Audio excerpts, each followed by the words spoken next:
দেখো আজকে অনেকটা বেজে গেছে 3:30। আমার শরীরটা ভালো ছিল না। কী রান্না হয়েছে দেখো বন্ধুরা, এই দেখো একটু একটু ভাতটা আর গরম নেই, ঠান্ডা হয়ে গেছে। আর এই দেখো শাক, ইলিশ মাছ ভাজা আর তিলের বড়া।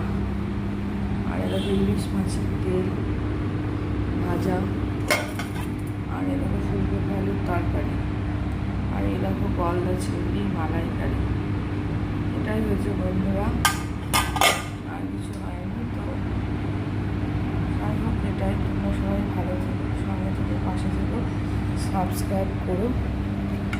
আর ইউটিউব থেকে লাইক কমেন্ট শেয়ার করো। আর ফেসবুক পেজ থেকে ফলো করো, লাইক কমেন্ট শেয়ার করো। সবাই ভালো থেকো। Tata, bye bye.